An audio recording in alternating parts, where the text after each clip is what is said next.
All right, hello everyone, welcome to my channel. This is Moyna Bass Fishes, and I am Jim Moyna, professional bass fisherman. We are here at Stony Point Campground on Leech Lake.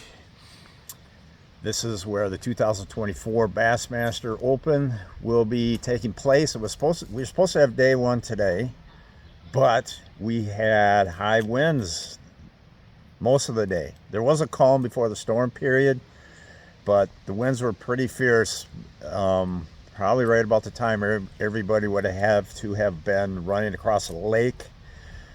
So I was happy with the cancellation, actually for two reasons.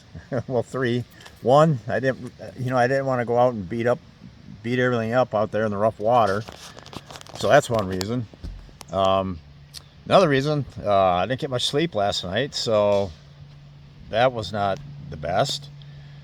And then the third reason, I actually got a bunch of chores done back where I live. So where I'm at here is about an hour from my home. So the question was always, well, by the way, day one will be tomorrow, and the final day, it'll be a 2-day tournament now instead of 3. So the final day will be Saturday. Everybody will fish Saturday, and all the prize money will be handed out on Saturday. So anyways, back to what I was saying, I live an hour from here. So the dilemma was, do I just stay at my house and just commute every day an hour? So that'd be an hour drive in the morning, fish all day, hour drive in the dark back home every day. Plus throw in the 3 miles up and down the dirt gravel road every day. So that's part of the mix. So that was one option. So then you got all the comforts at home. The other option was to use this home. This is my other home. Right there. That's my other home. So that was the second option. And that's what I went with, as you can see, because I wanted to save myself that hour in the morning, that hour in the evening of driving. And I also wanted to, because really, this place is like $30 a night. So just driving there and back is dang near $30 in truck gas. Really, not quite, but pushing it. So it's a good trade-off. I like staying here. It's worked out well. Plus I saved myself that dusty dirt road, because that just trashes the boat. You can what I tend to do is I put the boat cover on as soon as I turn onto the gravel road. I put the boat cover on, or I guess I would have probably put it on right at the boat landing here and drove it all the way there. So I would have had the cover on, but still, you get like when it's rainy, like today. You get mud on your truck and dirt, and it just trashes everything. The trailer gets all dusty and dirty. It's just. So I said, well, I'll save myself that headache, and I'll save myself the hour drive in the morning, hour drive in the evening. So that's how I came to staying here. And and as far as the comforts at home, the only comfort would have been, I really wouldn't have had a chance to enjoy anything, because as soon as I got there, I would have just had to go to bed. So I sleep just as good in this bed right in there as I do at home, so no big deal. So I did go there today during the off day, because what else was I was going to do? So I just went there and did chores. One of my sons called me a few days ago, said he wants to come up there and bring some company, and I really hadn't anticipated that. So I'm like, well, so I just went there, cut the lawn, cleaned bathrooms. Well, one bathroom, because there's only one bathroom. Cleaned the one bathroom, swept floors, washed the floor, washed the toilet. Did I mention mowing the lawn? Picked up the sticks in the yard, cleaned the outside of the cabin. In the woods where I'm at, it's like you get a lot of spider webs and stuff, so I sprayed washed all the spider webs off of there.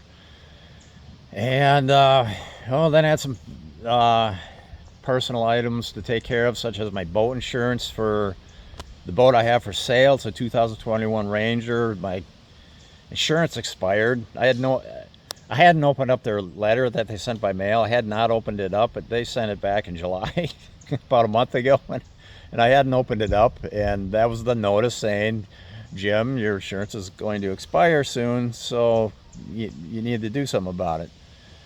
And because I didn't open the letter, I didn't know to do anything about it, so I didn't do anything about it. And I got an email yesterday saying policy canceled. So the policy's good on this one. It's on my other boat. Let's make that clear, because one of the rules in our tournament here is you got to have certain levels of insurance for the to compete in the Bassmaster Opens.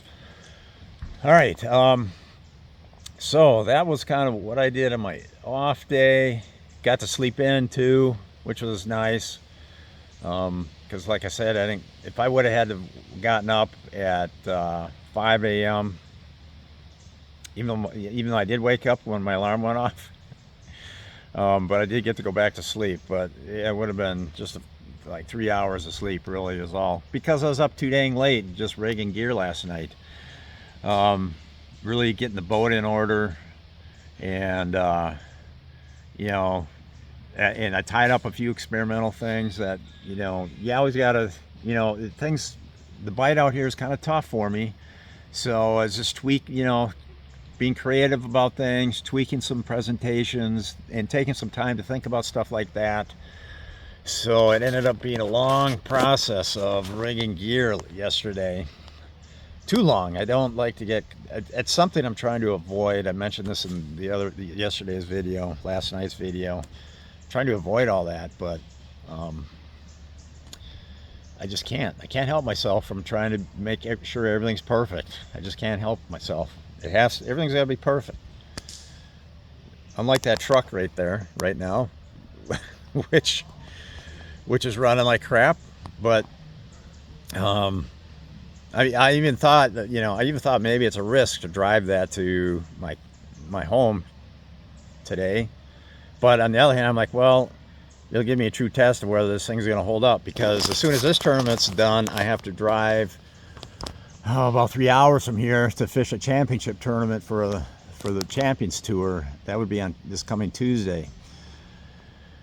So yeah, this truck's I got an appointment next Wednesday at a Chevy dealership to see if they can't figure what's going on. But between now and then, I got like another 400 miles to put on that thing. So hopefully it ran no worse today than what it had been doing. But if it gets worse, it's gonna absolutely stall me out, and it's on the road somewhere. So a little concerned about that. But yeah, it's whatever. It's just one of life's situations. I just have to deal with it and cross my fingers. I've got people I could probably call to, at the last minute that might bail me out or help me out.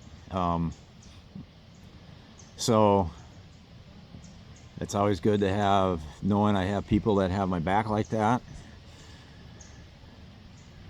What else do we have to say about today or tomorrow? Well, tomorrow, just to kind of reiterate, well, now we have one less day of competition. So what's my forecast to win out here? Well, I think now it's going to, I'm almost for sure it's going to take 2 days of, two full days of smallmouth fishing to win, because they are big. You can get low 20-pound bags out here. Maybe you might even see a 25-pound bag, maybe. With this many boats, and all it takes is one guy to catch a couple 6-pounders and throw in some 4-pounders, and you got 25 pounds. So, but I don't think that's going to happen. I just don't. And the reason why is this lake is not like shoreline to shoreline with smallmouth. They're just in certain areas, and those areas are going to get heavy pressure. So that's the thing. It's going to be, these fish are going to get kind of spread out among the field. So at least that's what I'm thinking. I live an hour from here, but I haven't fished a tournament out here since smallmouths have been a thing. The last tournament I fished out here was probably about, it's getting to be about 10 years ago now. And there was one team that had some smallmouths, but everybody else was largemouths. And then before that, I hadn't fished in a tournament since like the early 1990s, which I won. Me and Joe Thrun, tournament partner, we won that team tournament. But that pattern is not even available. Can't even do it. It's not even a thing for this week. So so much for that. And I don't know. I guess that's about all I have to say for tonight. Oh, one more thing. Of course, as you know, as a lot of you know now, the forward-facing sonar is going to be a huge player tomorrow. So if I'm predicting smallmouth to win, that means I'm predicting that somebody that's very good with forward sonar and very good with smallmouth presentation is going to win this tournament. So there's a lot of guys with good forward sonar technique. There's guys with good smallmouth fishing technique. Those two have to come together. And like I said, there's only so many places where I think a lot of these places are going to be covered up. So you're going to have to somehow just fall into the right rotation, the right timing, where you fall into a spot and nobody happens to be occupying it. And those fish, and there's a fish there that's ready to go, or maybe two of them, ready to go right in your live well with the right presentation, spotted on your, for me, it's active, Lowrance active target. That's what I use. That's what I've been using. It's the only forward facing sonar I've been using. Caught a lot of fish off of it too, including my day one, when I was leading day one on Lake Eufaula earlier this year in the Bass Open. All those fish were forward-facing sonar fish in the sense that I was finding the brush piles or the rock on the sonar. Didn't necessarily see the fish, although one of the big ones I saw was, I did see it, but otherwise I was just casting at the target, and then the fish would appear out of the target being a brush pile. Yeah, so